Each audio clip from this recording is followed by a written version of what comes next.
Jeff Snyder here at the Kia Telluride Supper Suite in Park City, and I am here with the incredible cast of Summertime as well as their talented director, Carlos López Estrada. Thanks for coming, guys. Thank you very much for having us. Let's go down the line, because everybody needs to know your names. Let's start at the end. Austin Antoine. Hello. My name is Tyris Winter. My name is Jason Alvarez. I'm Maia Mayor. I'm Marquesha Babers. Carlos López Estrada. And I'm Mila Cuda. So guys, this was opening night at Sundance, and I thought it blew the roof off the place. Carlos, you are returning to the festival after Blind Spotting. Yes. Critics loved it. You had the industry's attention, and then you go off and you make this spoken word film with a largely unknown, cast. So why did you decide that this was the right follow-up for you? Because these people right here are fantastically talented. They are creative beyond belief, and I felt that it was unfair for me to be one of the small that's not true because a lot of people know about you guys, but I thought it was unfair for not more people to be aware of their poetry and the stories that they had to tell. And so what was the genesis of the project? Like, how did it come about? Do you want to? Honest. Our producers and myself were invited to see a showcase of 27 poets performing a poem each really quickly, rapid fire, one after the other. And we just walked out of that event feeling so inspired, so moved, so just thrilled that there was this community of young artists that was spending their time to share their stories with as many people as possible. So anyway, we walked out of there, we were like, how can we help them do what they're trying to do? Could it be a movie? Like, can we try to make their poetry work in a movie setting? And if so, what would that be like? It's probably going to be weird, but is it worth it? We talked to them. They were into it. That was 7 months ago. Wow. And here we are. And what was the name of that program? Get Lit, Words Ignite. Get Lit. Okay, cool. So how did you guys all get cast in this? How are you the ones chosen? Well, for me, so Get Lit has like this annual classic slam that happens like every year, and like I believe it's like 50 schools or it might be more. I believe probably 100. We compete for the title of like the Get Lit Classic Slam Champion, and you win at like $500 and like all this like bragging rights. So my team was the scratch team, and I was fortunate enough to have won that competition, and Carlos was there and saw me. And then I get a call from Carlos, and he's like, I want you to be in this film. And I knew nothing about film, nothing about directors.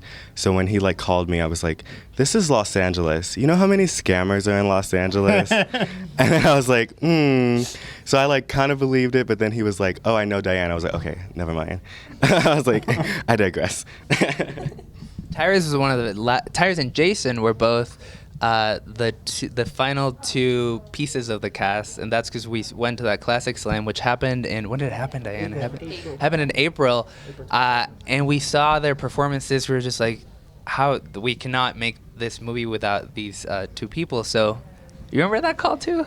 Yeah, I was a normal high school student getting into trouble, So,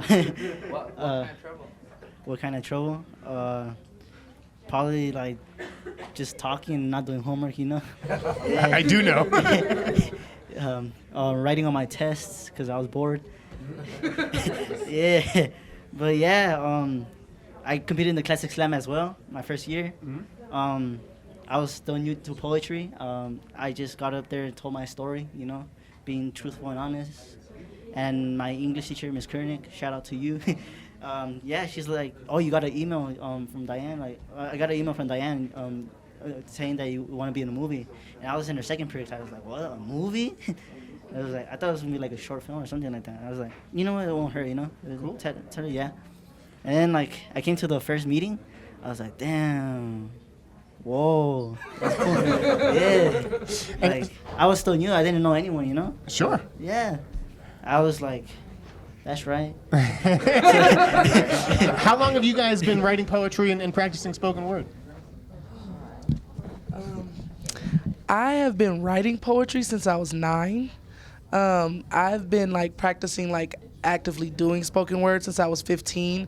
Actually, like one of the main character from Carlos' first movie, David Diggs, is my first poetry teacher. Oh, wow. He came They to just my bumped into each other today. yeah. He came to my charter school and he was, teaching poetry, and I didn't, I was writing since I was 9, but I didn't know it was something that I could do like for a living and make a career and create opportunities for myself from it. And, David Diggs, he came and he showed me that I could, and so I've been doing that since I was 15. So 10 years, because I'm about to be 25. That's the last time I'm going to ever say my age after this year. Okay? What about you guys? It's also coming up to about 10 years for me now. I joined Get Lit in high school. I didn't even like poetry that much, and I was like, okay, I'll audition for this thing, and it sort of became a career for me and like a second family for the next almost a decade now. So yeah, that's how I met all these people. I also was writing a lot. Like when I was young, like in kindergarten, I was writing songs and poems and always doing things. And I think my freshman year, I had a high school teacher who hated poetry, and I stopped writing, and then I transferred schools.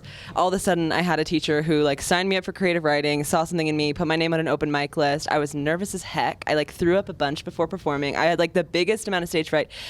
And just over the course of that year and over the course of just like my entire high school career, having all these teachers support me and people like Get Lit supporting me, I ended up doing poetry and like falling in love with it, and I don't think I'm ever going to stop.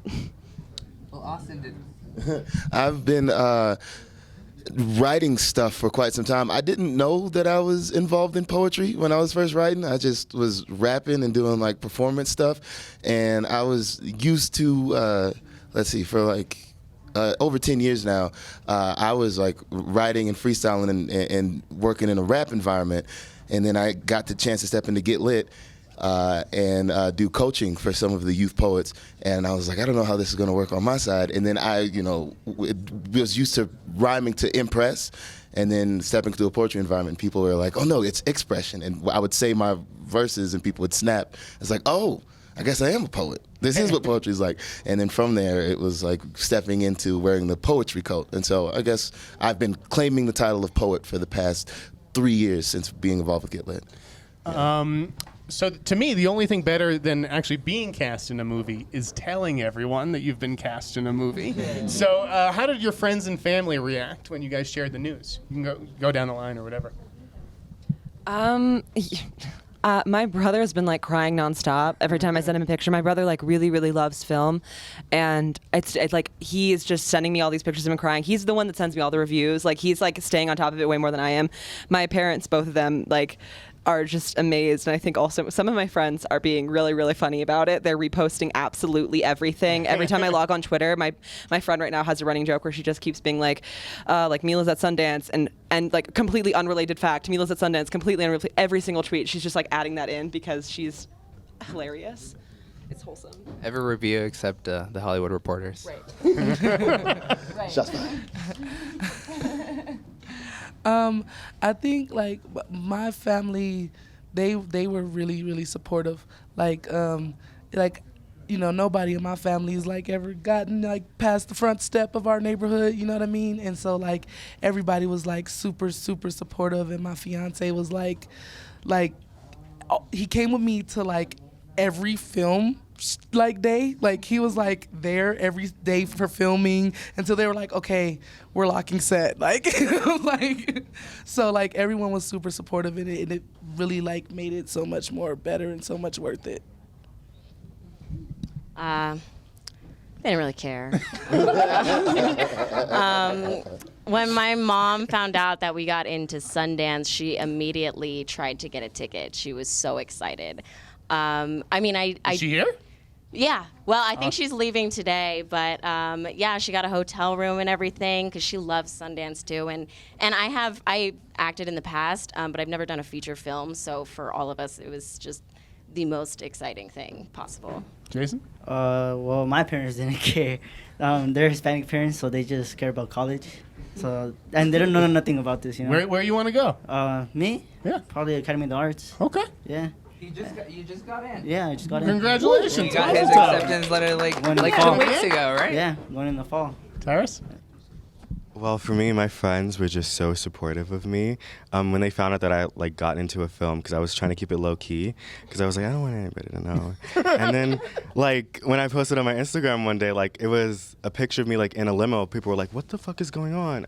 Excuse my French.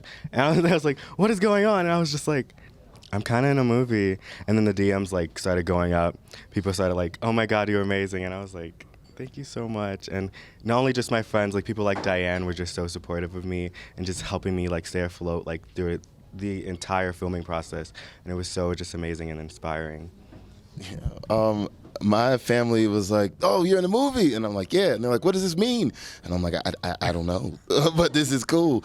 And then they'd be like, "Show us pictures. We love to see." So I would send little snapshots from set, and they'd be like, "What? That's wild. That's your face." And I'm like, "I know, that's my face."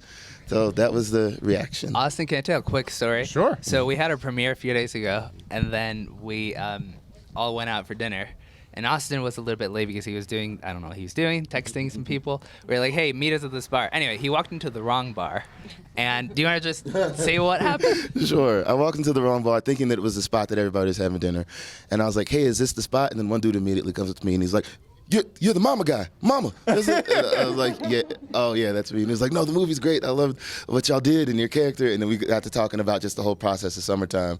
It was really kind, but I thought that was real funny that the first word that this person said is "mama."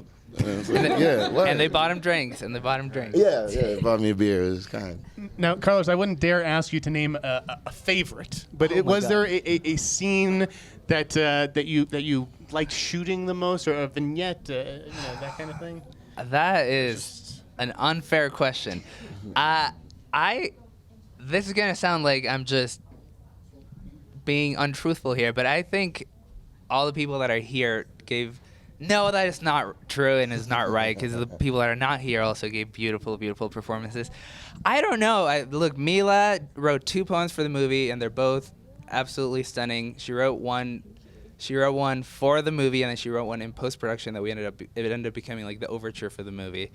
She also was a poetry supervisor, so she helped every single person in the movie put That is a things cool together. title. Not a lot of movies have a poetry supervisor, by the way. We're very happy about it.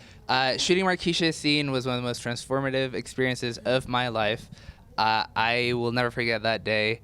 I will never forget you losing your nail right before we were supposed to shoot. And everyone in the crew at like 2 a.m. just looking around the grass for Marquesha's nail. Maia, I'm honestly a big fan of. I've seen her perform so many times, and I was kind of starstruck to know that she was working with us. Tyris and Jason also, we found them at the Classic Poetry Slam, and we were just like, geez, our movie cannot exist without these two faces. And Austin is also a master of disaster. Every one of his scenes, people love him and Bryce, Anubis and Ra, and that was all them. It was the biggest surprise. Their storyline didn't exist. We met them. They started riffing off of each other. We were like, oh man, you guys are just like Gotta make some the room. glue. Yeah. I loved what you did with the fast food scene, just with all the commotion, everybody yelling and everything. Yes. But I have to say, and I think Perry would agree, Marquesha, you were incredible. I mean, that scene was heartbreaking, and it moved me to tears. So can you just talk about how personal that was for you? Because it felt like something you'd lived. Well, yeah, it's a real life experience. When I was 15, that actually happened to me. Some, guy, high school boy, was a jerk, you know what I mean? And what actually wound up happening is I didn't write the poem until I was 17 because I started working with Get Lit, and I was going to New York and I was doing all this stuff, and I had posted something about man, I wish I wasn't single and I had someone to share this with or something like that. And the same guy who kind of just ripped my whole life apart at 15 was like, oh, you're so beautiful, and you just have to find someone who looks at you through the eyes that I have. And I'm like, wait, what? And I'm on the bus and I'm thinking, and I'm in my head, and I wrote the poem in my head. And I got home and I was like, Mom, listen to this. And I said it to her, and she forced me to sit at the computer and write it down. And so that's where the poem came from, because I was you literally had me in a the hospital for like months, like, you know what I mean, like depressed and just like beating myself up. And then like 2 years later, like I'm in New York and you're like, you're beautiful. I'm like, I'll kick you in the face. Like, and so like, but it was really therapeutic because I never got the opportunity to share that piece or even confront him in that in real life. And like, you know, Cyrus actually resembles him kind of. And so like, it was like actually like therapy. I'm like, it felt like I was back in that moment and I got to say all the things that like he took my voice away in that moment and I was finally getting a chance to get it back. So it was really therapeutic. I actually had to tell Tyris, like, stop looking at me like that. Cyrus. I said Tyris, but Cyrus. Carlos, what are your goals in terms of distribution for this film? Is this something that you see going to theaters? Do you think the streaming would be a smarter play for it? I honestly have no idea. I feel like the best outcome is the one where the greatest amount of people are able to learn about these poets and the things that they have to say. I mean, I love going to the theater, so I would love for it to have some form of theatrical release, also because I think that this is an experience that you probably get a lot more out of if you see it with a group of people, if you see it within a community. Different people connect to different poems for different reasons. The arguments that happen after the movie's done, people who like it, people who didn't like it, I connected to that poem but not to this one. Right. It just inspires, I think, such a healthy conversation. So I definitely hope that it ends up in theaters somewhere at some point. But also I know that most of us consume a lot of our video stuff mobilely. So I don't know if maybe it's also best to end up in some kind of streaming place that allows people to just see it and share it easily. I do think that people my age, people their age, are really going to get a lot out of these stories. So I don't know. I hope we can get all of it. Okay. All right, guys. Thank you so much to the Kia Telluride Supper Suite for hosting us, the fabulous cast and director of Summertime. Thank you. Thank you.